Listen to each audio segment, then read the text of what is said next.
এক নম্বরে হচ্ছে আসহাবে কাহাফের ঘটনা। এটা ২৫০ খ্রিস্টাব্দের সময়কালে রোমান সাম্রাজ্যের একজন বাদশা ছিল, নাম দাকিয়ানুস। প্রতাপশালী বাদশা, পৌত্তলিক, মূর্তির পূজা করে। ঈসা আলাইহিস সালাম বিদায় নিয়েছেন, ২৫০ বছর হলো। তো সব নবীর ধর্মই কিন্তু ইসলাম, যদিও আমরা নাসারা বলি, ইহুদি বলি, সব নবীদের ধর্মই কি ইসলাম। তো তিনি ছিলেন পৌত্তলিক, মূর্তির পূজা করত। আর তার এলাকায় কেউ যদি ঈসা আলাইহিস সালামের নাম নিত, আখিরাতে বিশ্বাস করত, আল্লাহ বিশ্বাস করত, তাদেরকে তারা পাথর মেরে হত্যা করত। এজন্য ভয়ে কেউ ঈসাই ধর্মে ঈমান আনত না, মানে ইসলামে ঈমান আনত না। এই রাজার ভয়ে সবাই মূর্তির পূজা করত। কিন্তু ৭ জন যুবক ছিল, তারা স্রোতে গা ভাসিয়ে দেয়নি। স্রোতের বিপরীতে তারা ঈমান নিয়ে দাঁড়িয়েছে। তারা ঈসা আলাইহিস সালামের রেখে যাওয়া সত্য ধর্মের উপর ঈমান এনেছিল, আখিরাতে তারা বিশ্বাস করত। তো এই ৭ জন যুবকের কথা ছড়াতে ছড়াতে রাজা দাকিয়ানুসের কাছে চলে যায়। উনি তো রেগে মেগে আগুন, ডেকে পাঠালো ৭ জনকে। তাদেরকে জিজ্ঞেস করলো, তোমরা কাকে মানো? বলতেছে, এক আল্লাহকে মানি। সাহসী, খুবই সাহসী। বলতেছে, তুমি কি জানো তোমরা কার সামনে কথা বলতেছো? আমি তো তোমাদেরকে মৃত্যুদণ্ড দিতে পারি। তারা বলে, দেন, কিন্তু আমরা সব বিসর্জন দিলেও ঈমান বিসর্জন দিতে পারবো না। সুবহানাল্লাহ। তিনি বললেন, তোমরা যুবক মানুষ, রক্ত গরম, আবেগে কথা বলতেছো, 3 দিন সময় দিলাম, যাও, ঈসার নাম ভুলে যাও, আখিরাত ভুলে যাও, আল্লাহর নাম ভুলে যাও। 3 দিন পরে তোমাদেরকে আবার ইন্টারভিউ নেব। ওই দিন যদি একই কথা বলো, পাথর মেরে 7 জনকে দুনিয়া থেকে উড়িয়ে দেব। তারা চলে গেল। এবার 7 বন্ধু মিলে পরামর্শ করতে লাগলো, কি করতে পারি আমরা, এই গুণে ধরা সমাজকে আমরা কিভাবে বাঁচাবো, এই পৌত্তলিকতার ছোবল থেকে এই ইফসিস নগরীকে বাঁচাবো কি করে। নগরীটার নাম ছিল ইফসিস নগরী। বর্তমানে এটা তুরস্কের ইজমির শহরে অবস্থিত। এখনো জায়গাটা প্রত্নতাত্ত্বিকদের ওই ইয়েতে এটা সংরক্ষিত, এখনো টুরিস্টরা যায়। তো তারা বলল, আমরা ঈমান বিসর্জন দিব না, যদি আমরা ওদের কথা মেনে নেই, আমরা তো মুশরিক হয়ে গেলাম। চলো আমরা এক কাজ করি, আমরা এলাকা ছেড়ে দিই। এই 7 যুবক আল্লাহর উপর ভরসা করে তারা বাড়ি ঘর, আত্মীয় স্বজন সব ছেড়ে দিয়ে, লোকালয় ছেড়ে দূরে একটা পাহাড়ের ভেতরে আশ্রয় নিল। পাহাড়ের ভেতরে একটা গুহা ছিল। এই গুহা কি আরবিতে বলে আল কাহাফ। কি বলে? এই সূরার নাম কি? সূরাতুল কাহাফ। তো তাদের সাথে সাথে একটা কুকুরও যাচ্ছিল। তারা বারবার তাড়িয়ে দেওয়ার চেষ্টা করতেছিল কুকুরটাকে, যাতে না যায়, কিন্তু কুকুর শুধু কান্না করে তাদের সাথে যাওয়ার জন্য ঘেউ ঘেউ করতেছিল। এই কুকুরটাকেও সাথে নিল। ভালো মানুষদের সাথে থাকলে কি হয় দেখেন, এই কুকুরের কথা, যেহেতু 7 জন ইমানদারের সাথে একটা কুকুর ছিল, এই কুকুরের কথা আল্লাহ সূরাতুল কাহাফে উল্লেখ করে দিয়েছেন। ওয়া কালবুহুম বাসিতুন যিরাআইহি বিল ওয়াসি। তো তারা ভিতরে গেল, যে প্রচন্ড ক্লান্ত, তারা ঘুমিয়ে পড়ল। কি করলো? এই এক ঘুমে আল্লাহ 309 বছর কাটাই দিলেন। কয়শো 9 বছর? 9 বছর ঘুম, সব ঘুম, প্রচন্ড ঘুম, ঘুম যেন আর কাটে না। 309 বছর পরে এরা জাগলো। এখন খুব ক্ষুধা, ঘুমে আর মোর ভাঙতেছে। আর একজন জিজ্ঞেস করতেছে, কি লম্বা সময় ঘুম দিলাম কোথায় আমরা? একজন বলতেছে, হ্যাঁ, মনে সারাদিনই ঘুমাইছি আমরা। আরেকজন বলতেছে, না না, সারাদিন না, দিনের কিছু অংশ হয়তো ঘুমাইছি। আসলে কয় বছর ঘুমাইছে? 309 বছর। তো এদিকে সভ্যতার তো চেঞ্জ। এখানে ওই দাকিয়ানুস মরে, এর ছেলে মরে, এর নাতি মরে, পুতি মরে, এখন 6ষ্ঠ নম্বর রাজা আসছে। প্রজন্মের পর প্রজন্ম তো শেষ। 309 বছরে কমপক্ষে 4-5টা জেনারেশন চেঞ্জ হবে। তো জেনারেশন চেঞ্জ হয়ে, এলাকা চেঞ্জ হয়ে, তারা যে স্বপ্ন দেখেছিল এই ইফসিস নগরীতে কালিমার পতাকা উঠবে, তাদের স্বপ্ন আল্লাহ বাস্তবায়ন করেছেন। 309 বছরের ব্যবধানে এই এলাকার সবাই মুসলিম হয়ে গেছে। আল্লাহ চাইছিলেন ওদেরকে দেখাবে, এটা ওদের স্বপ্নটা যে বাস্তবায়ন হয়েছে এটা দেখাবে। তো ঘুম থেকে উঠছে, একজনকে তারা বললো যে লুকায় লুকায় চাদর মুড়ি দিয়ে কিছু রুটি নিয়ে আসো বাজার থেকে, যাতে তোমাকে না চিনে। চাদর মুড়ি দিয়ে যাও। কিছু পয়সা ছিল, মুদ্রা দিয়ে দিছে। তো সে যে যখন দোকানদারের কাছ থেকে রুটি নিয়েছে আর মুদ্রা দিছে, দোকানদার বলে, এই মুদ্রা কোথা থেকে আসলো? 309 বছর আগে মালয়েশিয়াতে রিঙ্গিট ছিল কিনা জানি না, যেভাবে ওরা ট্রানজাকশন করতে পারে, যেটা ছিল ওইটা যদি এখন কেউ দেয়, রাধুনী বিলাসে খাবার পাওয়া যাবে? হ্যাঁ। তো রুটিওয়ালা বলে, তুমি বর্তমান সময়ের মুদ্রা দাও, এটা দিচ্ছ কেন? বলতেছে, এটা তো বর্তমান সময়ের মুদ্রা। বলতেছে, এই যে মুদ্রার মধ্যে দেখো কোন সালের সিল দেওয়া, এটা তো শত শত বছর আগে। বলতেছে, কি বলে শত বছর আগে? আমি তো আজকে সকালেই বাজার করলাম। ওই বাজার করে যে টাকাগুলো ছিল ওইটাই তো পকেটে। বলতেছে বলে কি, নিশ্চয়ই তুমি গুপ্তধনের সন্ধান পেয়েছো, হিডেন ট্রেজার। বলো, মানে তার সাথে এদের কথাবার্তা কিছু মিলতেছে না। পরে তাকে ধরে ওই সময়কার রাজার কাছে নিয়ে গেছে। ওই রাজা আবার মুসলিম, সবাই মুসলিম তখন। সে যা বলে এরাও কেউ বিশ্বাস করে না, এরাও যা বলে এও বিশ্বাস করে না। আর এলাকা এর বাড়িঘর আসবে কোত্থেকে? এর নাতি পুতি যা আছে 5-6 পুরুষ তো মরে সবাই কবরে। তখন তার কথা শুনে সবাই অবাক। তো এটা মিলানোর জন্য তারা 309 বছর আগের দাকিয়ানুস বাদশার সরকারি যে নথিপত্র, ওই পুরাতন ছিঁড়া নথিপত্র তারা বের করলো। বের করে দেখে ঠিকই দাকিয়ানুস নামে এক বাদশা ছিল, আর অনেক শত শত বছর আগে মোস্ট ওয়ান্টেড 7 জন যুবক ছিল, যাদের ব্যাপারে এক্সিকিউশনের অর্ডার ছিল। এখন দেখে তারা অবাক। লম্বা ঘটনা আমি খুব শর্ট করে বলতেছি। পরে সবাই মিলে তাকে সহ ওই গুহায় গেল। গুহায় যাওয়ার পরে সে বাকিদেরকে ডাকতে গুহার ভিতরে ঢুকলো। আল্লাহ তাআলা 7 জনকে ওইখানে মৃত্যু দিয়ে দিলেন। চিরকালের জন্য এই 7 জন ঘুমায় পড়লো। আর এলাকাবাসী রাজা সহ ওইখানে তারা একটা মসজিদ নির্মাণ করলো। This is the story of আসহাবে কাহাফ। তো এলাকাবাসী যদিও মুসলিম হয়েছিল, কিন্তু আখিরাতের ব্যাপারে তাদের একটা সন্দেহ ছিল যে আসলে মানুষ মরার পরে কি আবার জীবিত হবে? মৃত্যুবরণ করার পরে আবার মানুষ জীবিত হবে? তাদের মনের মধ্যে একটা সন্দেহ ছিল যে আসলে মারা গেলে মানুষ আবার উঠতে পারে। তাদের এই সন্দেহ দূর করার জন্য আল্লাহ তাআলা এই 7 জনকে 309 বছর ঘুম পাড়িয়ে আবার জীবিত করলেন। সুবহানাল্লাহ বিহামদিহি।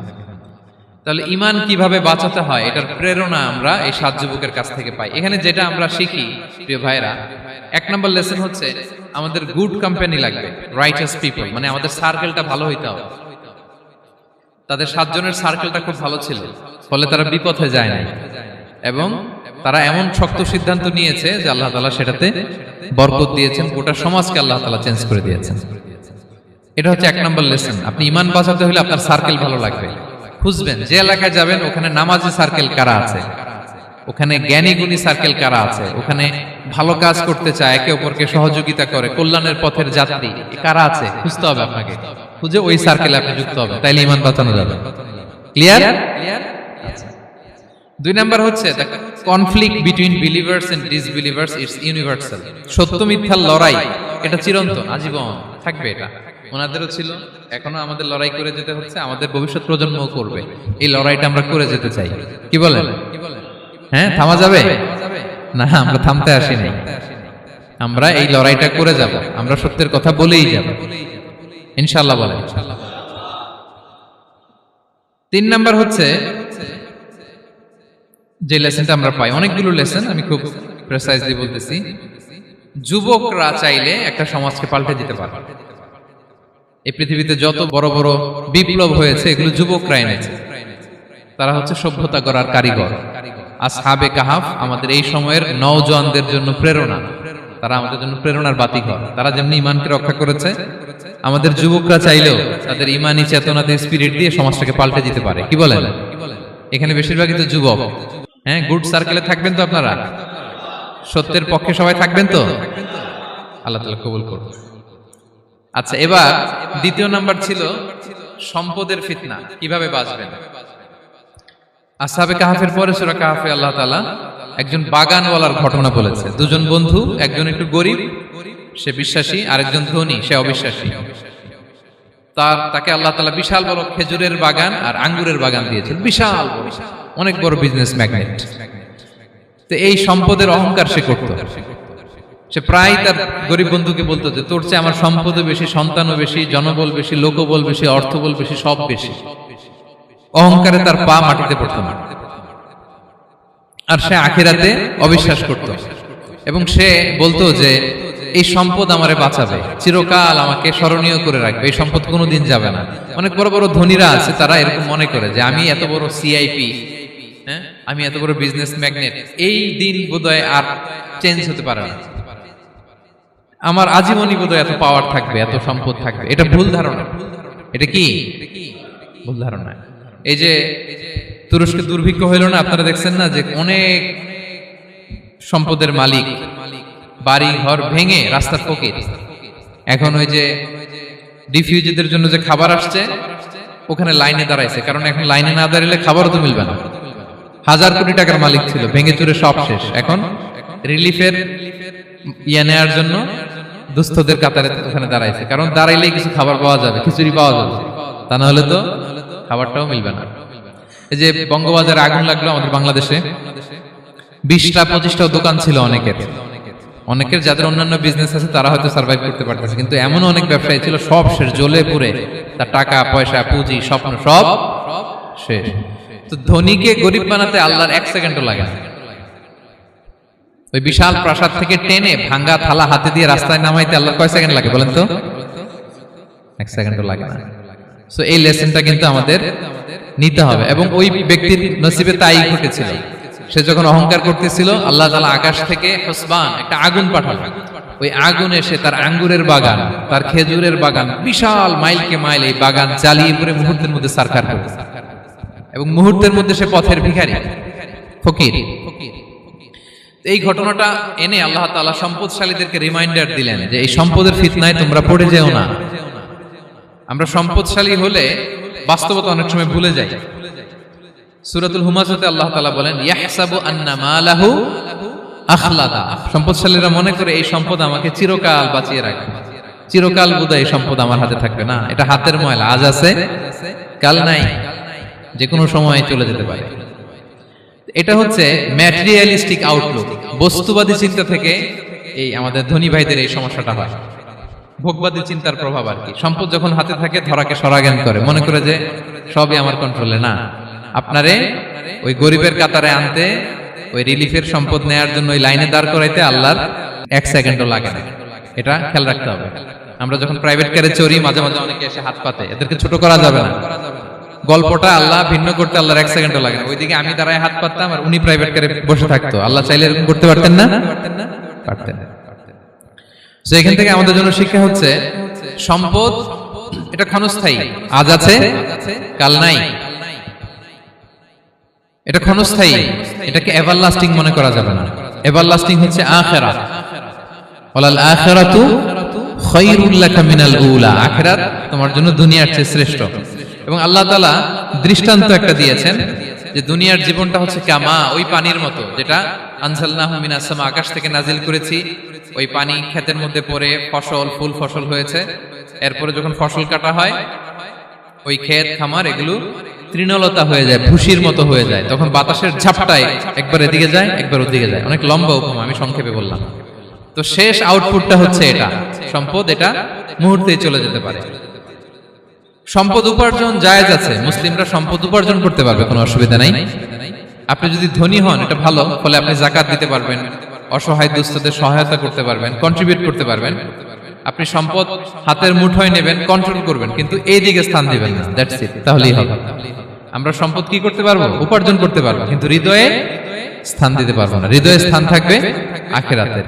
এই মাইন্ডসেট যদি আপনি গড়ে তোলেন তাহলে সম্পদের ফিতনা আপনি কখনো পড়বেন না। এই পয়েন্টটা কি ক্লিয়ার সবার? ক্লিয়ার। 3 নাম্বার ফিতনা ছিল কিসের ফিতনা দেখি কে বলতে পারে?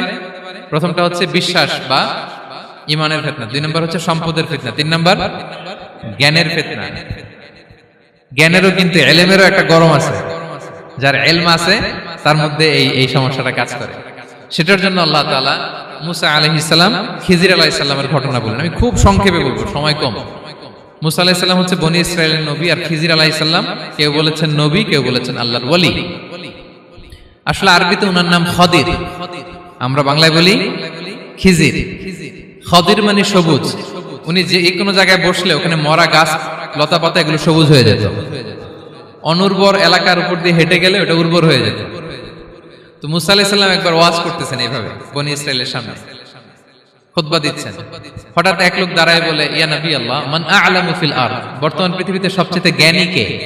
মুসা আলাইহিস সালাম বলেন, ফাকালা আনা, আমি। কি বললেন? উনি আসলে ভুল কিছু বলেন নাই, কারণ প্রত্যেক জামানার নবীকেই আল্লাহ তাআলা সবচেয়ে বেশি জ্ঞান দিয়ে পাঠান, কারণ তার কাছে ওহীর জ্ঞান আসে, অদৃশ্যের খবর আসে, ইলমুল গায়ব আসে। কিন্তু এই উত্তরটা আল্লাহ তাআলার পছন্দ হয় না।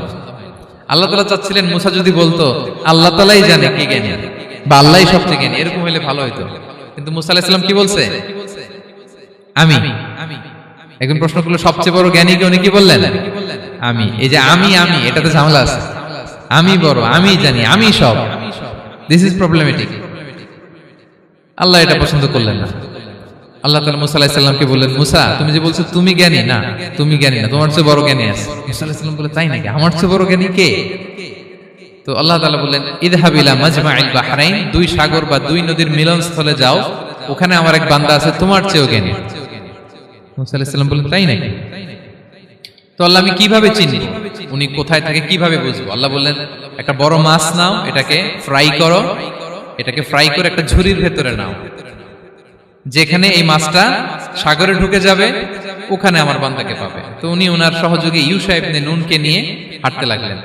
হাঁটতে হাঁটতে এক জায়গায় ক্লান্ত হয়ে পাথরের পাশে বিশ্রাম নিলেন। ওই পাথর থেকে আবার এক ধরনের পানি বের হয়, এই পানিটারে বলে আবে হায়াতের পানি, মাউল হায়াত, জীবন নদীর পানি। এই পানি কোনো মৃত প্রাণী বা বস্তুর গায়ে লাগলে ওটা জীবিত হয়ে যায়। তো ওনারা পাথরে হেলান দিয়ে বিশ্রাম নিচ্ছিলেন, ওই পানি ওই ফ্রাই করা মাছের গায়ে লাগার সাথে সাথে মাছ জীবিত হয়ে ঝুড়ি থেকে বের হয়ে সাগরে ঢুকে গেছে। ওনারা আর খেয়াল করেন না। এরপর আবার হাঁটতে লাগলেন। হাঁটতে হাঁটতে যখন ক্লান্ত শ্রান্ত, তখন বলে, এই ইউশা, আমাদের ওই মাছ ফ্রাই মাছটা দাও, এখন খাই।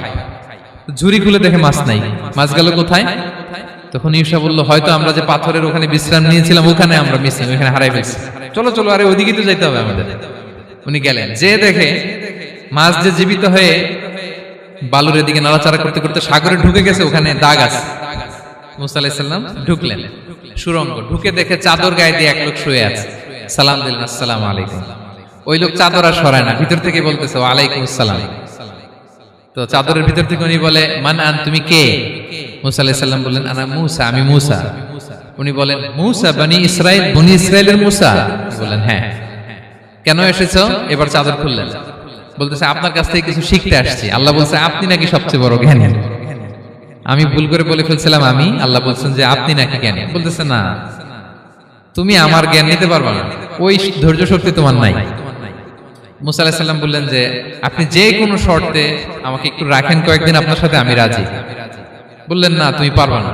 মুসা আলাইহিস সালাম জোর করতে লাগলেন। অবশেষে খিদির আলাইহিস সালাম রাজি হলেন। বললেন, শর্ত হচ্ছে আমি যাই করি আর না করি আমাকে কোনো প্রশ্ন করা যাবে না। মুসা আলাইহিস সালাম বললেন, ওকে। সফর শুরু হলো। সামনে নদী, এক লোক তাদের নৌকা দিয়ে নদী পার করাই দিল। নদী পারাপারের পর খিজির আলাইহিস সালাম লাঠি দিয়ে নৌকার তলাটা ছিদ্র করে দিলেন।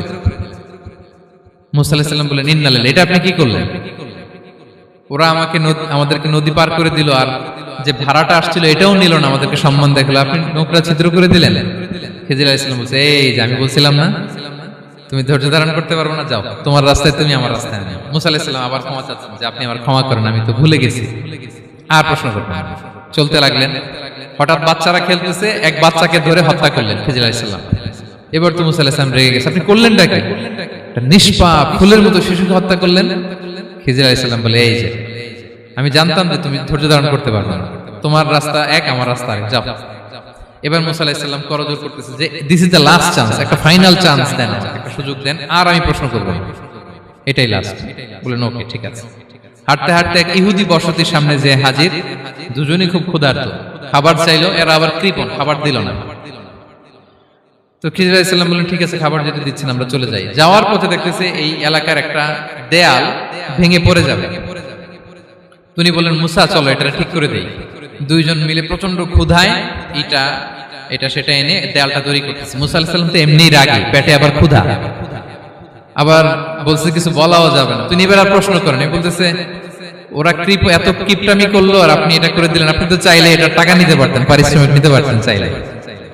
এই কথা বলার পর খিজির আলাইহিস সালাম বললেন, হাযা ফিরাকু বাইনি ওয়া বাইনি, এখানেই তোমার আর আমার সেপারেশন,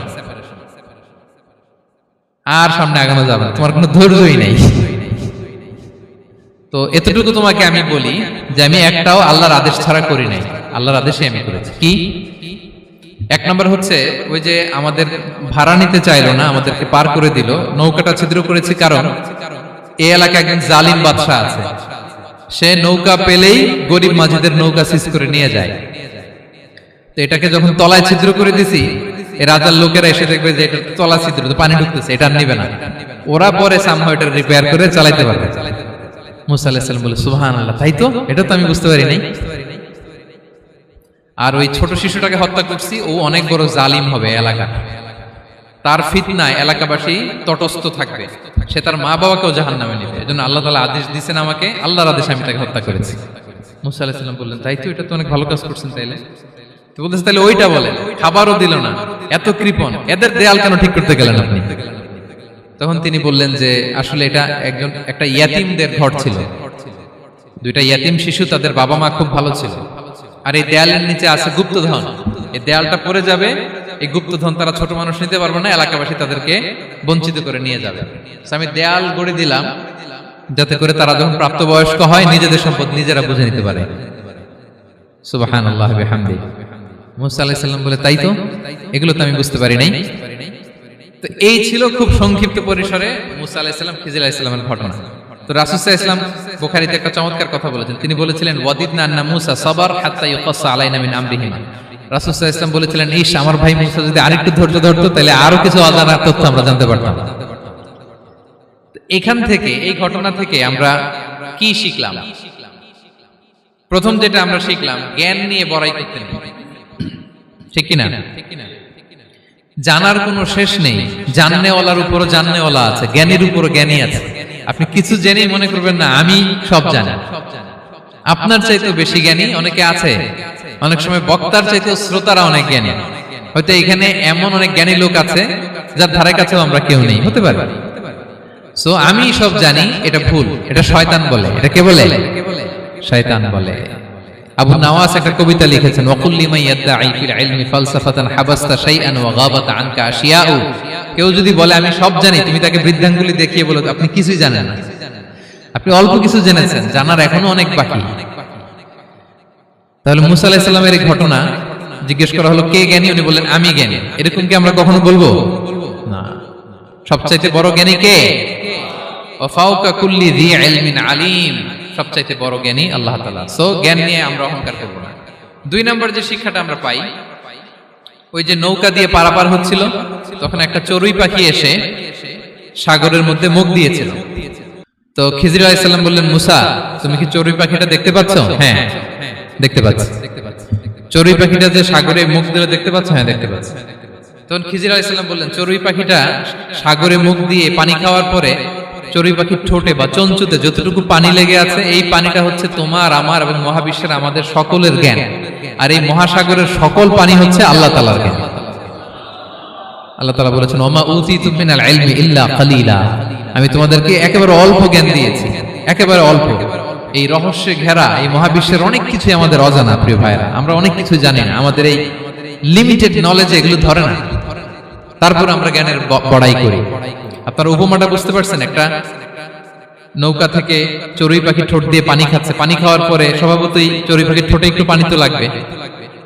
খিজির বললেন যে এই পানিটা হচ্ছে তোমার, আমার, পৃথিবীর সবার জ্ঞান, আর এই সাগরের বাকি পানিগুলো কার জ্ঞান? এবার বুঝতে পারছেন আল্লাহ তাআলার জ্ঞানের পরিধি। আমরা জ্ঞান নিয়ে যেন কখনো কি না করি, বড়াই না করি। জ্ঞান দুই ধরনের, একটা বাহ্যিক জ্ঞান, একটা অন্তর্নিহিত জ্ঞান। External knowledge, internal knowledge. আমরা যখন কোরআন হাদিস পড়ি আমাদের বাহ্যিক জ্ঞান অর্জন হয়। কোরআন হাদিস পড়লেই আপনি জ্ঞানী হয়ে যান। এটা কোরআন হাদিস পড়তে হয়, এটা ডাইজেস্ট করতে হয়, এটার উপর আমল করতে হয়। এই জ্ঞান অর্জন শেষে এরপরে আল্লাহর প্রিয় বান্দাদেরকে আল্লাহ অন্তরে ইলমের নূর দেন, ইলহাম দেন। That is the knowledge, that is the pure knowledge.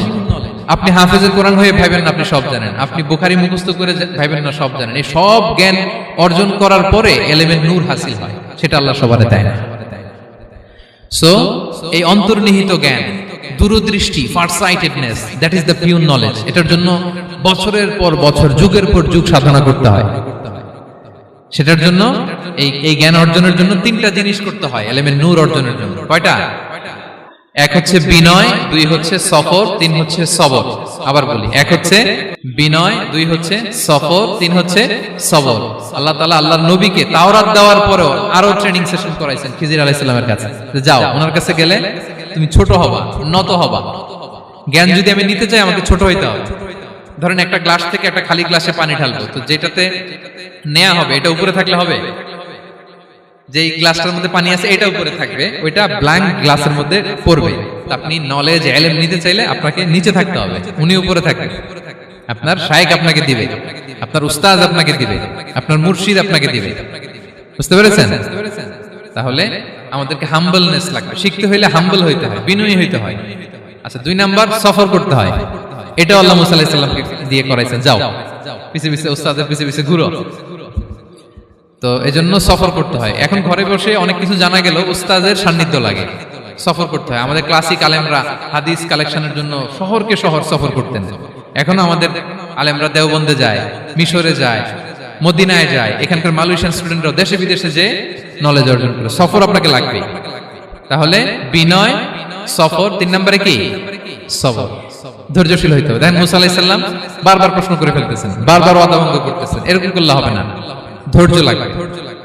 ধৈর্যের বলে বলিয়ান হলে তখনই আপনার মধ্যে ইলম আসবে। তাহলে জ্ঞানের ফিতনায় পড়ার আর আমাদের কোনো সম্ভাবনা আছে? আমরা বিনয়ী হব, আমরা জ্ঞান আল্লাহর দিকে ফিরাই দেব, আমরা বলবো উনি সবচেয়ে ভালো জানেন। পারা যাবে তো ইনশাআল্লাহ?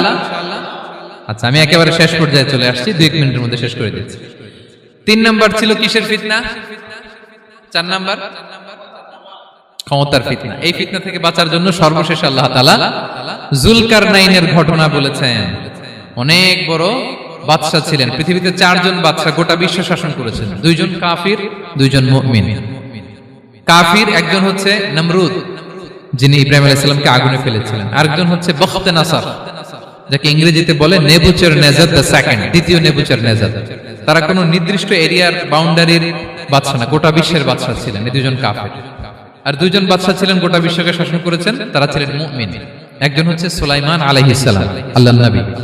আরেকজন হচ্ছে যুলকারনাইন, গোটা বিশ্ব শাসন করেছেন, প্রাচ্য থেকে পাশ্চাত্য সব জায়গায় তিনি গিয়েছেন, ইসলামের বাণী প্রচার করেছেন, জালিমদেরকে শায়েস্তা করেছেন। তো এরকম দিক বিদিক তিনি জয় করতেছিলেন। অনেকে যুলকারনাইনকে আলেকজান্ডার দ্য গ্রেটের সাথে গুলিয়ে ফেলে না। ম্যাসিডোনিয়াতে যে আলেকজান্ডার দ্য গ্রেট ছিল, উনি আর যুলকারনাইন এক নন। যুলকারনাইন হচ্ছে আল্লাহ তাআলার প্রিয় একজন বান্দা, অনেক বড় সাহসী বীর পুরুষ ছিলেন, গোটা বিশ্বে ইসলাম প্রচার করেছেন। করতে করতে করতে করতে অনেক বড় ঘটনা, আমি সব শেষের ঘটনাটা বলি। উনি জর্জিয়া, বর্তমান যে জর্জিয়ার তিবলিসি এরিয়া, এখানে এসে একটা এলাকার সন্ধান পেলেন, যারা ওনাকে এসে বলল যে এখানে একটা জঙ্গলি গ্রুপ আছে যাদের নাম ইয়াজুজ মাজুজ, তারা এসে আমাদের উপর হামলা করে। হে যুলকারনাইন, আমরা আপনাকে ট্যাক্স কালেক্ট করে দিচ্ছি, আপনি তাদের মাঝে আর আমাদের মাঝে একটা প্রাচীর তৈরি করে দেন। আপনারা ইয়াজুজ মাজুজের নাম শুনেছেন না? ইংরেজিতে বলে গগ ম্যাগগ। নূহ আলাইহিস সালামের 4 সন্তান ছিল, হাম, সাম, ইয়াফাস, কানাআন। এই ইয়াফাসের বংশধর হচ্ছে ইয়াজুজ মাজুজ, জঙ্গলি, হাজার হাজার শুধু বংশ বিস্তার করে। তারা এসে লোকালয়ে মানুষের উপর আক্রমণ করে, তাদের গবাদি পশু এগুলো ছিনিয়ে নেয়, ফলমূল খেয়ে ফেলে। তো যুলকারনাইন বাদশার কাছে যখন বিচার দেওয়া হলো, উনি বললেন ঠিক আছে, তোমাদের ট্যাক্স দেয়া লাগবে না, তোমরা শারীরিক পরিশ্রম করে আমাকে সাহায্য করো। তো উনি বর্তমানে হচ্ছে এক পাশে কৃষ্ণ সাগর, ব্ল্যাক সি, আরেকদিকে কাস্পিয়ান হ্রদ বা কাস্পিয়ান সাগর, এর মাঝখানে 1200 কিলোমিটার লম্বা মাউন্টেন রেঞ্জ, পাহাড়ি এরিয়া, আপনারা গুগলে দেখবেন। এইখানে 2 পাহাড়ের মাঝখানে ফাঁকা জায়গায় তিনি বড় বড় লোহার পাত প্রথিত করলেন, গেড়ে দিলেন। এরপরে তামা, সীসা গালিয়ে বিশাল একটা ওয়াল তৈরি করলেন। এটা যুলকারনাইন উনার বানানো ওয়াল বা ড্যাম, প্রাচীর। এখন আর ইয়াজুজ মাজুজ আসতে পারে না, ওরা আর আসতে পারে না। ওরা প্রতিদিন এটা ভাঙার চেষ্টা করে, কিন্তু ভাঙতে ভাঙতে আরেকটু ভাঙলেই ভেঙে যাবে। ওরা বলে আগামীকাল ভেঙে ফেলবে, ইনশাল্লাহ বলতে ভুলে যায়। এজন্য এরপরের দিন এসে দেখে আবার এটা আগের মতো হয়ে আসছে। কিয়ামতের আগ দিয়ে ওদের মধ্যে এই ইনশাআল্লাহর প্রেরণা আসবে। তাদের একজন বলে উঠবে আগামীকাল ইনশাআল্লাহ আমরা এটা ভেঙে খান খান করে দেব, ঠিকই ভেঙে ফেলবে। তখন তারা ভেঙে চুরে কুটি কুটি ইয়াজুজ মাজুজের দল এসে হামলে পড়বে। সামনে পড়বে তাবারিয়া সাগর, একদল এসে তাবারিয়া সাগর এমন ভাবে খাবে, এই দল যাওয়ার পরে আরেক দল এসে এখানে যে সাগরে যে পানি ছিল এটা কল্পনাই করতে পারবে না। তারা পৃথিবীতে ফিতনা ফাসাদ করবে। ঈসা আলাইহিস সালাম তখন আসবেন, দোয়া করবে আল্লাহ তাআলার কাছে মুমিনরা, একটা মহামারী দিবে আল্লাহ তাআলা ইয়াজুজ মাজুজের মধ্যে, ওরা মরে যাবে সব। এরপর বিশাল এক পাখি এসে তাদেরকে আল্লাহর মর্জি মাফিক এমন এক জায়গায় ফেলে আসবে, কেউ জানবে না। তো তারা যে পচে গলে মাটির সাথে মিশেছিল, এই গলিত লাশ থেকে মাটি খুব উর্বর হয়ে যাবে। এরপর আল্লাহ তাআলা পৃথিবীর মধ্যে বারাকা দিবেন, কিছু রোপণ করলে তাড়াতাড়ি ফুলে ফেপে বড় বড় ফলমূল হচ্ছে। তো এটা কিয়ামতের আলামতের অন্য কোনো আলোচনায় হয়তো আমরা বলবো। তো যুলকারনাইন তিনি বিশাল এখানে প্রাচীর তৈরি করে দিয়েছিলেন। এবং প্রাচীর তৈরি করে দিয়ে তাদেরকে বলেছিলেন যে যতদিন আল্লাহ তাআলা চাইবেন এটা থাকবে, এবং যেদিন আল্লাহ তাআলার আদেশ আসবে এটা ভেঙে খান খান হয়ে যাবে। তার মানে দেখেন, এত পাওয়ারফুল, এত শক্তিশালী, এত ক্ষমতাধর হওয়ার পরেও তিনি তার ক্ষমতাকে কার দিকে ফিরিয়ে দিয়েছেন? যে আল্লাহ যতদিন চাইবে এই প্রাচীর টিকে থাকবে, যেদিনই আল্লাহ তাআলার আদেশ আসবে এই প্রাচীর ভেঙে খান খান হয়ে যাবে। সো আমরা ক্ষমতার দেখা পেলে, চেয়ার একটা পেলে আমরা যেন জালিম হয়ে না উঠি, এটা হচ্ছে এখান থেকে শিক্ষা। আমরা যেন জুলুম না করি। উনি সম্পদের মালিক ছিলেন, ক্ষমতার মালিক ছিলেন, কিন্তু উনি যে আল্লাহর বান্দা এটা ভুলে যান নাই।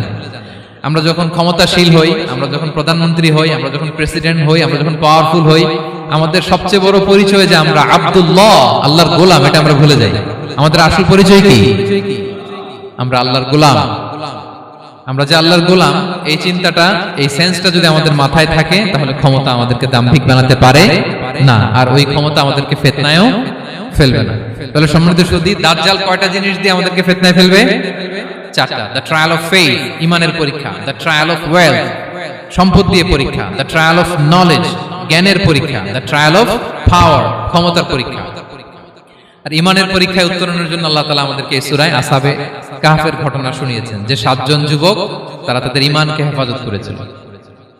সম্পদের ফিতনা থেকে বাঁচানোর জন্য আল্লাহ তাআলা আমাদেরকে এক বাগানওয়ালার কাহিনী জানিয়েছেন, যে সম্পদ পেয়ে তোমরা দাম্ভিক হয়ে যাও না, এটা আজ আছে কাল থাকবে না। জ্ঞানের পরীক্ষা থেকে আমাদের মুক্তির জন্য আল্লাহ তাআলা অনেক বড় করে আল্লাহ নবী মুসা আলাইহিস সালাম এবং খিজির আলাইহিস সালামের ঘটনা শুনিয়েছেন, আমাদের বুঝিয়েছেন যে আমাদেরকে বিনয়ী হতে হবে, জ্ঞানের জন্য সফর করতে হবে এবং সবর করতে হবে।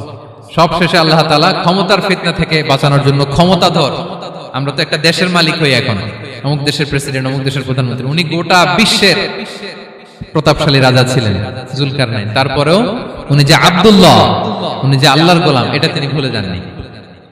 তাহলে এইভাবে যদি আমরা এই ফিতনাগুলো থেকে বাঁচার চেষ্টা করি, তাহলে এই ফিতনা থেকে আমরা বেঁচে থাকতে পারবো, এবং দাজ্জাল যদি এই মুহূর্তেও আসে, সে আমাদেরকে বিভ্রান্ত করতে পারবে না। পারবে?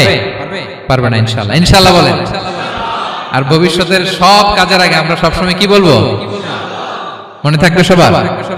আল্লাহ তাআলা আমাদের সবাইকে কথাগুলো বোঝার ও আমল করার তৌফিক দান করুক। হাযা মা ইনদি ওয়াল ইলমু ইনদাল্লাহ, আলাইহি তাওয়াক্কালতু।